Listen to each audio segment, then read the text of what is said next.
Hello students, welcome to all. कैसे हैं आप सब? आशा करता हूँ आप सब अच्छे ही होंगे। जैसा कि आप लोगों को विदित है, कोविड की वजह से हमारे कॉलेज की ऑफलाइन कक्षाएं स्थगित कर दी गई हैं।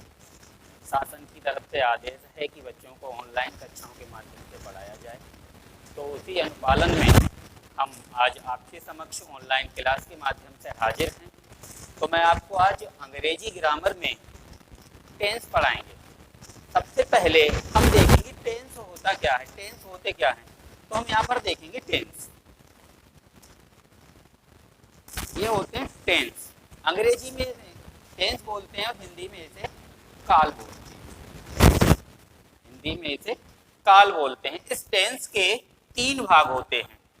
टेंस के तीन भाग होते हैं।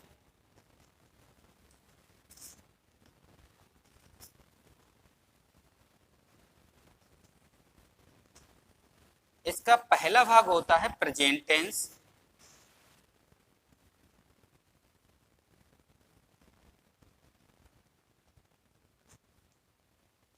इसका दूसरा भाग होता है पास्ट टेंस।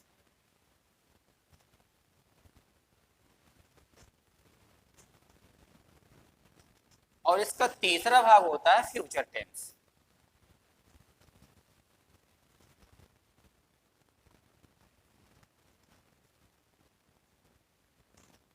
प्रेजेंट टेंस जो भी वर्तमान में चल रहा है उसको हम प्रेजेंट टेंस यानी वर्तमान काल बोलते हैं। पास्ट टेंस भूतकाल जो गुजरा हुआ है उसको हम भूतकाल यानी पास्ट टेंस बोलते हैं। फ्यूचर टेंस ये हमारा भविष्य काल जो आने वाला समय है उसको हम फ्यूचर टेंस के अंतर्गत रखते हैं। तो आज हम आप लोगों को पढ़ाएंगे प्रेजेंट टेंस। प्रेजेंट टेंस में देखेंगे कि प्रेजेंट टेंस क्या होता है, प्रेजेंट टेंस के अंतर्गत कितने तरीके के अनुवाद होते हैं और इसके अनुवाद करने के नियम क्या क्या है। तो देखेंगे यहाँ पर आज का टॉपिक हमारा रहेगा प्रेजेंट इंडेफिनिट टेंस। टॉपिक है PRE प्रेजेंट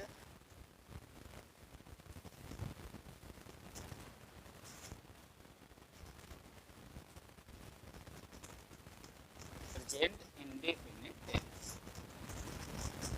ये होता है हमारा सबसे पहला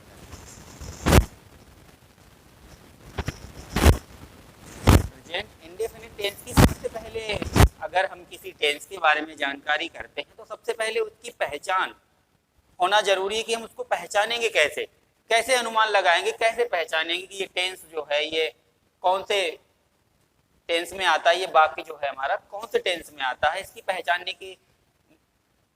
का तरीका क्या है, कैसे पहचानते हैं। सबसे पहले आते हैं हम डेफिनेशन।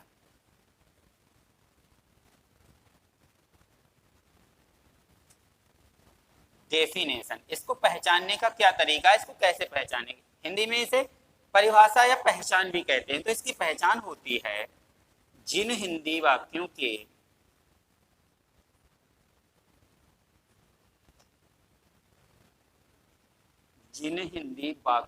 की क्रिया के अंत में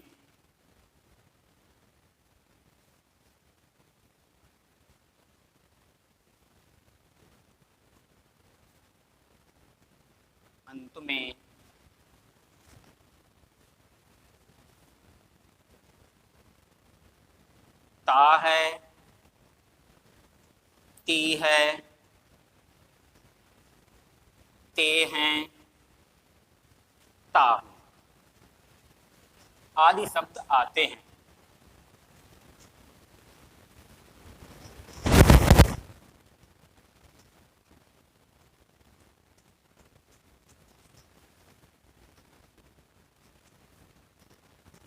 प्रेजेंट इंडेफिनिट टेंस की पहचान हमारी होती है जिन हिंदी वाक्यों की क्रिया के अंत में ता है, ती है, ते है, ता हूं आदि शब्द आते हैं, वहां पर हमारा प्रेजेंट इंडेफिनिट टेंस होता है। उदाहरण के लिए मान लीजिए जैसे कि वह विद्यालय जाता है, किसान खेत में काम करता है, हम किताब पढ़ते हैं।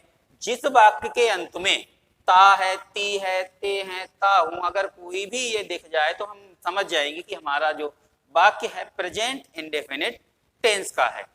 अब कई जगह ऐसा भी होता है कि एक सेंटेंस दिया होगा अंग्रेजी में और हिंदी में अनुवाद करने के लिए आ जाए, तो हम कैसे पहचानेंगे कि ये जो हमारा वाक्य है, ये सेंटेंस है, कौन से टेंस का है?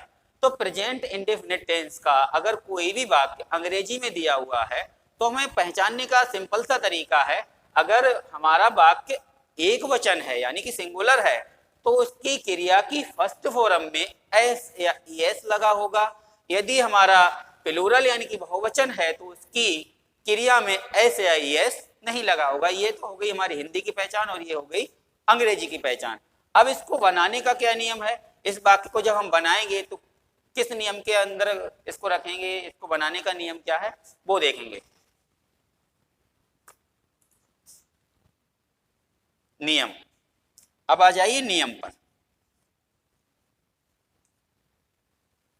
इसका नियम होता है इन वाक्यों को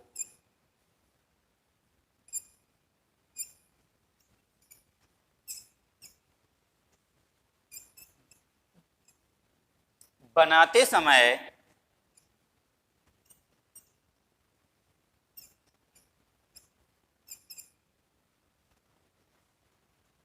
एक वचनकर्ता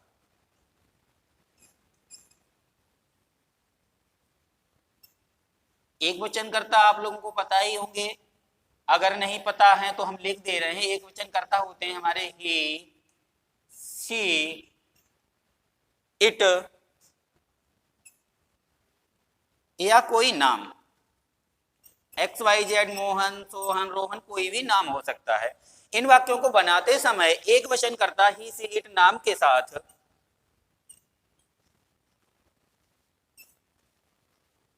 मुख्य क्रिया की फर्स्ट फॉर्म, क्रियाएं हमारी दो होती हैं, एक होती है मुख्य क्रिया और एक होती है सहायक क्रिया। तो यहां पर मुख्य क्रिया की बात चल रही है, तो मुख्य क्रिया की फर्स्ट फॉर्म में एस या ई एस लगाते हैं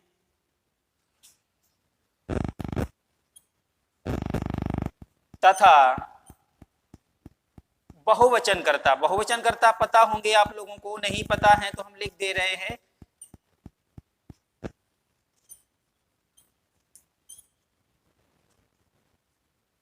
बहुवचनकर्ता हमारे होते हैं आई, आई मीन्स मैं, बी, बी मीन्स हम, यू, यू मीन्स तुम, और दे मीन्स बे।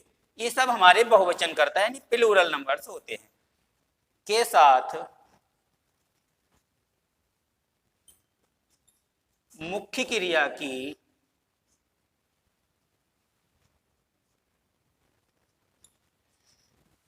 फर्स्ट फॉर्म में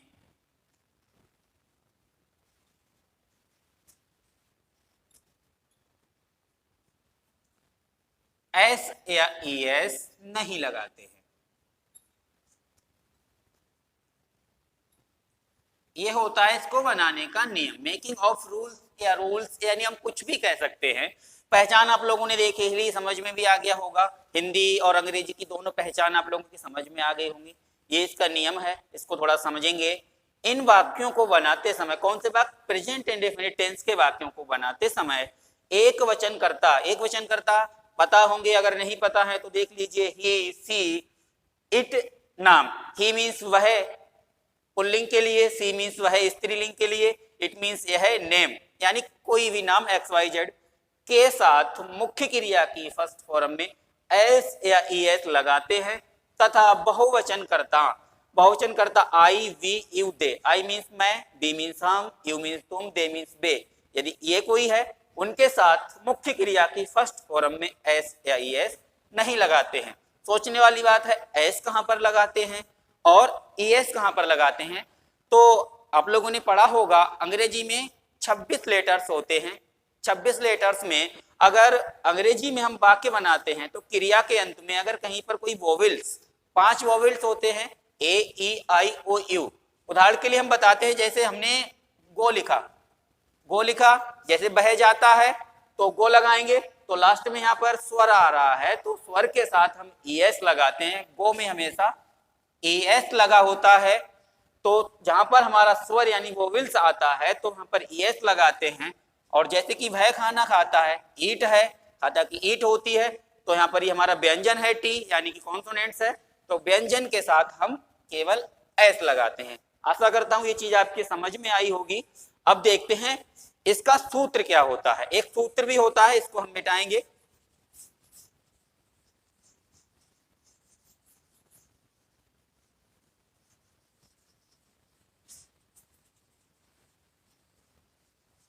अब देखेंगे इसका सूत्र। इसका सूत्र होता है, सूत्र को अंग्रेजी में फॉर्मूला भी कहते हैं। अब जैसे समझ में आप लोग वैसे समझ सकते हैं, subject plus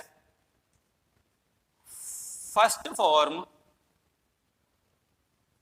of the verb यानी कि क्रिया की पहली अवस्था, first form of the verb plus S plus object. अब इसको समझेंगे, यानी पहले हम एक वाक्य लिखेंगे तब ये समझ में आएगा। देखते हैं उदाहरण के लिए एक वाक्य लिखा हमने,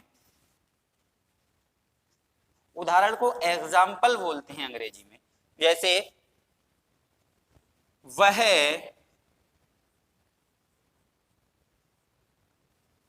विद्यालय जाता है। अब इसको देखेंगे सूत्र के माध्यम से। सूत्र में दिया हुआ है subject plus first form of the verb plus S plus object. तो हमारे इस वाक्य का सब्जेक्ट है वह, और वह की अंग्रेजी होती है ही हमारा एक वचन में आता है, तो हमने यहाँ पर सब्जेक्ट लिखा ही। अब हमारा सूत्र बता रहा है first form of the verb, क्रिया की पहली अवस्था। तो हमारी क्रिया यहाँ पर है जाना, जाना की अंग्रेजी होती है गो। और नियम हमारा बताता है कि एक वचन कर्ताओं के साथ मुख्य क्रिया की फर्स्ट फॉर्म में ऐसे एस लगाते हैं। और हमने बताया था एस कहाँ पर लगाते हैं, ईएस कहाँ पर लगाते हैं। तो यहाँ पर हमारा स्वर आया है तो हम यहाँ पर ईएस लगाएंगे। He goes first form of the verb ये हो गई, प्लस ऐसे ईएस ये हो गई। अब हमारा ऑब्जेक्ट यानी कर्म बचा विद्यालय, गोज टू स्कूल। अब देखते हैं हम एक बहुवचन वाला वाक्य, जैसे मैं क्रिकेट खेलता हूं। मैं क्रिकेट खेलता हूं, तो मैं जो हमारा है बहुवचन में आता है यानी प्लूरल में आता है, तो मैं की अंग्रेजी हमने बताई थी आई होती है, खेलना की अंग्रेजी प्ले होती है।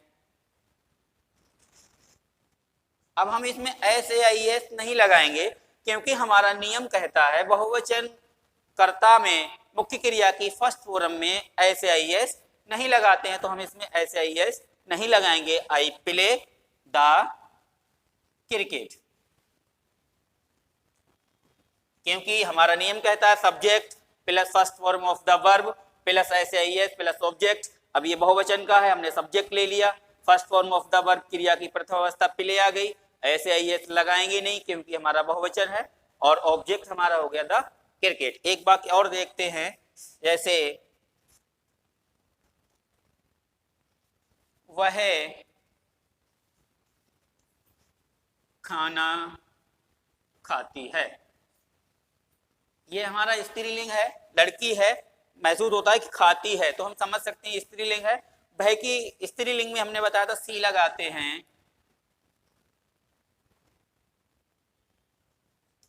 सी। अब सब्जेक्ट हमने लगा लिया, first form of the verb, खाती की लगाएंगे ईट। अब ये हमारा वाक्य जो है, सब्जेक्ट जो है हमारा एक वचन है, एक वचन में हम ऐसे एस लगाते हैं।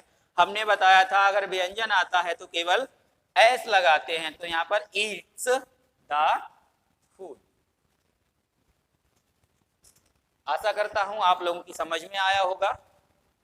कल आज के लिए बस इतना ही। कल इसका हम नेगेटिव सेंटेंस आपके सामने लेकर हाजिर होंगे, आप लोग पढ़ के आइएगा।